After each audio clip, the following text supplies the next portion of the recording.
Hi friends, this is Akash from math की wines. नमस्कार दोस्तों, मैं आकाश शर्मा स्वागत करता हूं आपका मेरे यूट्यूब चैनल पर जिसका नाम है मैथ की वाइन्स।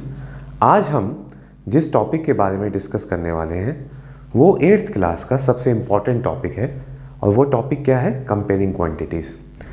अब क्योंकि नाम है कंपेयरिंग क्वांटिटीज़ तो यानी कि हमें इस पूरे चैप्टर में कुछ ऐसा पढ़ना है जो दो से ज़्यादा चीज़ों के बीच में कंपैरिजन को शो करेगा।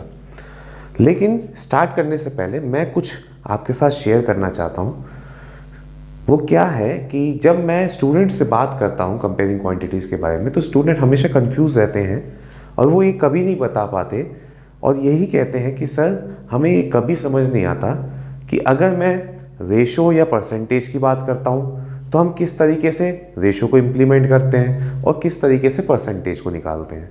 दूसरा, वो हमेशा मुझसे ये कहते हैं कि सर हमें ये कभी समझ नहीं आ पाया कि जैसे हमें सीपी निकालना है तो एसपी कैसे फाउंड होगा, या फिर हमें एसपी निकालना है तो सीपी हम क्या लगाएंगे, या कब हमें सीपी एक्स लेना है और कब हमें सीपी 100 लेना है। ये कभी वो उनको अंडरस्टैंड नहीं हो पाता। हो सकता है इसके पीछे कारण ये हो कि उनको कभी कॉन्सेप्ट समझ ही नहीं आया कि कंपेयरिंग क्वांटिटीज़ का जो हमारा सीपी या एसपी, यानी कि सीपी से मतलब कॉस्ट प्राइस और एसपी से मतलब सेलिंग प्राइस से रिलेटेड जो भी क्वेरीज होती हैं उनको किस तरीके से हैंडल किया जाएगा। उसके बाद थोड़ा सा आगे बढ़ते हैं तो जब मेरी उनसे बात होती है बेटा सिंपल इंटरेस्ट या कंपाउंड इंटरेस्ट को लेके, तो उनको कभी ये पता ही नहीं लग पाता या फिर वो ये कंफ्यूज रहते हैं कि अगर मैं बात करता हूँ कंपाउंड इंटरेस्ट की तो कंपाउंड इंटरेस्ट के भी अंदर 3 तरीके के क्वेश्चन आते हैं। एक होता है एनुअली, एक होता है हाफ ईयरली और एक होता है क्वार्टरली। तो कहने को ये बहुत इजी 3 कॉन्सेप्ट है, लेकिन उनको ये कभी अंडरस्टैंड नहीं हो पाता, या फिर जिन बच्चों को अंडरस्टैंड हो जाता है तो भी वो गलती कर जाते हैं। उसके पीछे कारण क्या है? कारण यही है कि उनको वो फंडा नहीं पता, वो इम्प्लीमेंटेशन नहीं पता जिसके माध्यम से वो उस चीज़ को समझ पाएं और उस क्वेश्चन को एक्यूरेट तरीके से कर पाएं। ठीक है, सो इन्हीं सब चीज़ों को लेकर मैं ये वीडियो बना रहा हूँ। ठीक है, लेकिन ये कॉन्सेप्ट, ये कंपेयरिंग क्वांटिटीज़ के पूरा कॉन्सेप्ट ये तभी आपको समझ आ पाएगा जब आप इस वीडियो को पूरा देखेंगे। इस वीडियो के अंदर मैं वो हर एक चीज़ डिस्कस करूंगा और डीपली डिस्कस करूंगा जिसकी वजह से आपको कंपेयरिंग क्वांटिटीज से रिलेटेड जो भी क्वेश्चन होता है उसमें कोई ना कोई प्रॉब्लम होती है।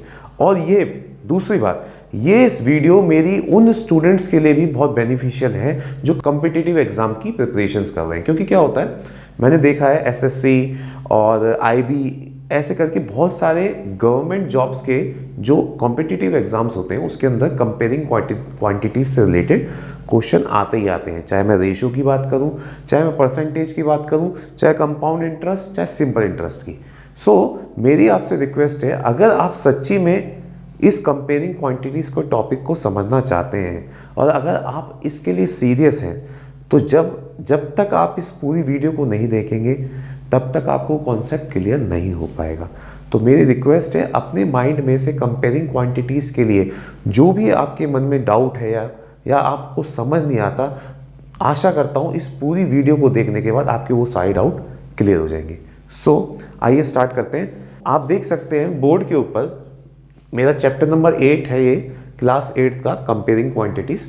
सो इसमें हम बेसिकली 3 टॉपिक्स के बारे में डिस्कशन करेंगे।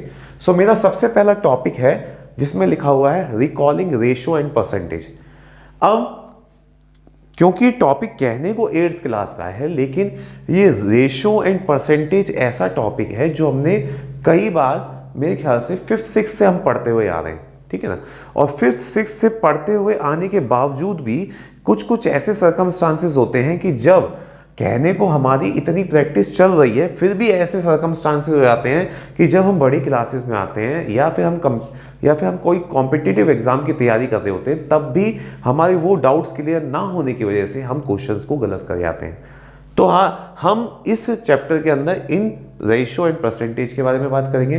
दूसरा है टॉपिक फाइंडिंग द इंक्रीजिंग और decreasing percent discount profit and loss, जिसमें प्रॉफिट और लॉस और डिस्काउंट और परसेंट ये ऐसे 3 टॉपिक हैं जिसमें बच्चे हमेशा कंफ्यूज रहते हैं, क्योंकि वो ये समझ ही नहीं पाते कि भैया अगर, क्योंकि प्रॉफिट में भी तो प्रॉफिट तक बात नहीं खत्म हो जाती, क्योंकि प्रॉफिट भी सीपी यानी कि कॉस्ट प्राइस, सेलिंग प्राइस और प्रॉफिट परसेंटेज के बिहाफ पर ऐसे ऐसे क्वेश्चंस को डिनोट करता है। इसी तरीके से लॉस के अंदर है कि अगर मैं लॉस की बात करता हूं तो लॉस के अंदर भी वही सारे कॉन्सेप्ट आ जाते हैं कि भैया लॉस हुआ है या प्रॉफिट हुआ है, अगर लॉस हुआ है तो कितने परसेंटेज से हुआ है, अगर प्रॉफिट हुआ है तो क्या उसकी क्या परसेंटेज है।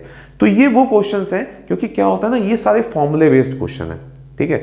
और जैसा कि, क्योंकि देखो सिंपल सी बात है कि स्टूडेंट कितना याद करके रखेगा, लेकिन मैथ एक ऐसा सब्जेक्ट, केवल एक ऐसा सब्जेक्ट है, जब तक आप इसकी प्रैक्टिस नहीं करेंगे तो आप कितने भी एफर्ट्स लगा लो, आप मैथ के किसी भी बड़ी से बड़ी प्रॉब्लम को सॉल्व नहीं कर पाओगे। क्योंकि क्या है, मैथ्स एक ऐसा सब्जेक्ट है जो प्रैक्टिस मांगता है। ओके, सो हम सेकंड टॉपिक जो है मेरा, जिसमें हम परसेंटेज, डिस्काउंट और प्रॉफिट लॉस के बारे में बात करेंगे, उसके सारे फॉर्मूलेस को डिटेल में समझेंगे, कैसे कौन सी कंडीशन में हम कौन कौन से फॉर्मूलेस इंप्लीमेंटेशन करते हैं, किस किस तरीके के फॉर्मूले हमारे इस कंपेयरिंग क्वांटिटीज़ के अंदर, हमारे इस टॉपिक नंबर 2 के अंदर आएंगे, ये सब हम डिस्कस करेंगे। तीसरा टॉपिक है सिंपल एंड कंपाउंड इंटरेस्ट, जिसमें बच्चे हमेशा कंफ्यूज रहते हैं कि सिंपल इंटरेस्ट हमने 6th 7th में पढ़ा, उसके बाद 8th में हमारा कंपाउंड इंटरेस्ट और ऐड हो गया। तो कंपाउंड इंटरेस्ट के अंदर भी बहुत से ऐसे 3 स्टेप्स ऐसे हैं, जिसमें जैसे मैं बात करूं कि जो इसमें इंटरेस्ट जाता है वो एनुअली भी होता है, ठीक है, हाफ ईयरली भी होता है, क्वार्टरली भी होता है। तो तीनों के बीच में क्या फ़र्क है और तीनों की इंप्लीमेंटेशन किस तरीके से होती है, वो सब इसके अंदर हम डिस्कस करेंगे, ठीक है। सो आइए हम चलते हैं टॉपिक नंबर 1 की तरफ। ओके, ठीक है। सो आप देख सकते हो आपके सामने मैंने सबसे पहले जो टॉपिक नंबर 1 है मेरा, जिसका नाम है रिकॉलिंग रेशो एंड परसेंटेज। तो रिकॉलिंग रेशो एंड परसेंटेज में 2 चीज़ निकल के आ रही हैं, एक है मेरा रेशो पार्ट और एक है मेरा परसेंट है। तो सबसे पहली बात, what is the meaning of ratio, ratio का मतलब क्या होता है। तो आप देख सकते हो रेशो का मतलब क्या है, रेशो लिखा हुआ है, ratio means comparing of 2 quantities. मतलब कि अगर मेरे पास, सपोज मेरे पास 2 वैल्यूज हैं ए एंड बी। अब मैंने क्या करा, अगर इस ए और बी को मैंने अब ए अपॉन बी यानी कि फ्रैक्शन फॉर्म में लिख दिया, ठीक है। एंड अगर मैं चाहता हूं कि मैं इसको रेशो फॉर्म में लिखूं, तो अगर मैं इस a अपॉन बी को कुछ इस तरीके से लिख देता हूं तो ये मेरा रेशो कहलाएगा, किसका, इस फ्रैक्शन फॉर्म का। समझने के लिए एक एग्जाम्पल तौर पर एक एग्जाम्पल ले लेते हैं। एग्जाम्पल क्या है कि मान लीजिए एक स्कूल में 100 स्टूडेंट्स हैं, ठीक है, 100 स्टूडेंट्स हैं, और उस 100 स्टूडेंट के अंदर मान लो 60 तो बॉयज़ हैं और 40 क्या है, गर्ल्स हैं। तो अगर मुझसे किसी ने बोला कि भाई मैं चाहता हूं इसे रेशो की फॉर्म में कि ये 100 स्टूडेंट का क्या रेशो कहलाएगा, तो इसको लिखने का तरीका क्या है। तो सबसे पहले मैं क्या करूंगा, इसको फ्रैक्शन फॉर्म में लिखूंगा, जैसे 60/40, ठीक है। तो क्योंकि मुझसे ओनली रेशो पूछा गया है, रेशो में पूछा गया है, तो अब मैं क्या करूंगा, देखिए इस 0 से ये 0 खत्म, फिनिश। अब मेरे पास क्या बच गया, 6/4। और अगर इस 6/4 को मैं इस तरीके से लिख दूं 6/4, तो क्या मैंने क्या कर दिया, मैंने 100 स्टूडेंट को रेशो में कन्वर्ट कर दिया कि भैया 6/4 का जो है वो हमारा स्टूडेंट का रेशो निकल के आ गया, जो मैं शो करना चाह रहा था, ठीक है। तो ये एक छोटा सा एग्जांपल है जिसमें मैंने किसी भी एक नॉर्मल फ्रैक्शन फॉर्म को रेशो में शो करके दिखाया है। दूसरी तरफ चलते हैं, जब आती है परसेंट की बारी। तो परसेंट का मीनिंग क्या है, लिखा हुआ है परसेंट मीन पार्ट्स पर 100, मतलब कोई भी वैल्यू जिसके अपॉन में 100 लगा हुआ है वो मेरा परसेंटेज में कन्वर्ट हो जाएगा। अब इस परसेंट के अंदर भी 3 केसेस आते हैं, जैसे fraction as a percent, ratio as percent और परसेंट एज डेसिमल। अब कुछ बच्चे बोल रहे होंगे सर ये नई चीज कहां से ले आए। बेटा ये नई चीज नहीं है, ये वो चीज है जो कोई नहीं बताता, लेकिन मैंने आपको विश्वास दिलाया कि मैं आपको वो हर एक चीज़ बताऊंगा जो कभी आपको किसी ने नहीं बताई, लेकिन आपको इस वीडियो में सब कुछ मिलेगा। इसलिए मैं कह रहा हूँ कि इस वीडियो को जब तक आप पूरा नहीं देखेंगे तब तक क्या पता आपने थोड़ी सी वीडियो देखी और आपने स्किप कर करके आगे बढ़ते गए तो क्या पता हो सकता है कि आप वो इंपॉर्टेंट पार्ट मिस कर दो जो एक्चुअल में जिसकी आपको नीड थी। तो सब बच्चे अगर पूरा वीडियो देखेंगे तो एक से एक छोटा कॉन्सेप्ट भी आपको क्लियर हो जाएगा, जिससे कि इन फ्यूचर जब अगर आप भी किसी प्लेटफॉर्म पे आगे बढ़ते हैं तो आपको अगर कभी भी रेशो और परसेंट से रिलेटेड कुछ भी क्वेरी आती है तो आप उसको इजी कुछ स्टेप्सों में क्लियर करते हैं। तो जैसे कि मैंने लिखा है कि सबसे ऊपर लिखा है मैंने फ्रैक्शन एज परसेंटेज। तो फ्रैक्शन एज परसेंटेज का मतलब क्या है? जैसे सपोज मान लो मैंने एक फ्रैक्शन फॉर्म ली और फ्रैक्शन फॉर्म में जैसे मैंने मान लो लिया 1/2 और मुझसे बोला गया कि भैया इस 1/2 को किसमें परसेंट में कन्वर्ट करना है। तो मैं कुछ नहीं करूंगा, क्या करूंगा, इसको मैं 100 से मल्टीप्लाई कर दूंगा। कैसे?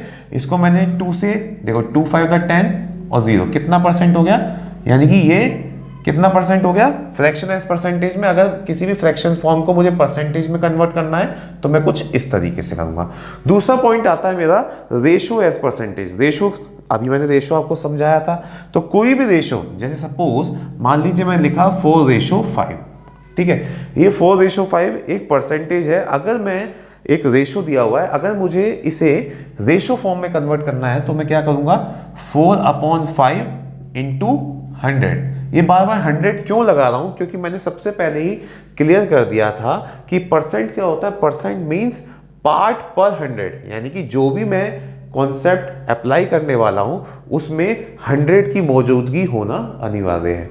सो अब देखिए मैं इस 5 से इस 100 को कट करूंगा 20 आएगा और 4 to the 8 होते हैं, यानी कि मेरा 80% आ गया किसका? इस रेशो का 4:5 का।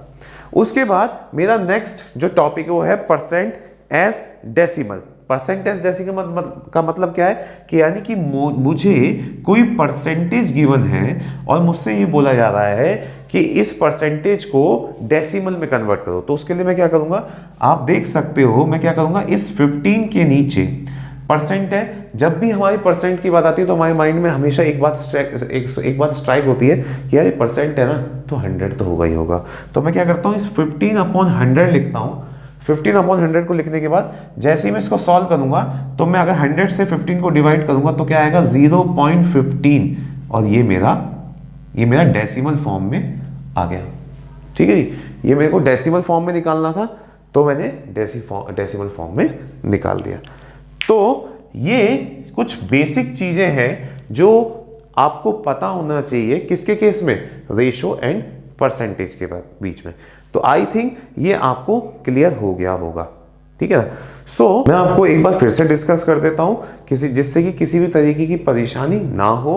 हमने टॉपिक नंबर 1 लिया है जो था हमारा रिकॉलिंग रेशो एंड परसेंटेज।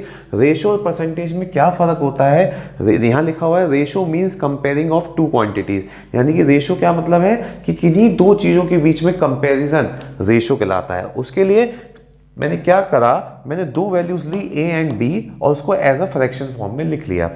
तो अगर मुझसे कोई बोलता है कि भैया इस A/B फ्रैक्शन फॉर्म को रेशो में शो करके दिखाओ, तो आपको कुछ नहीं करना, आप सीधा क्या लिखते हो A/B, जो शो कर देगा क्या A/B फ्रैक्शन फॉर्म का रेशो। ठीक है, एग्जाम्पल के तौर पर मैंने एक एग्जाम्पल लिया था जिसमें मैंने लिखा था कि मेरे पास 100 स्टूडेंट्स हैं और उसमें 60 तो हैं बॉयज़, 60 बॉयज़ हैं और 40 गर्ल्स हैं, 40 गर्ल्स हैं, ठीक है ना।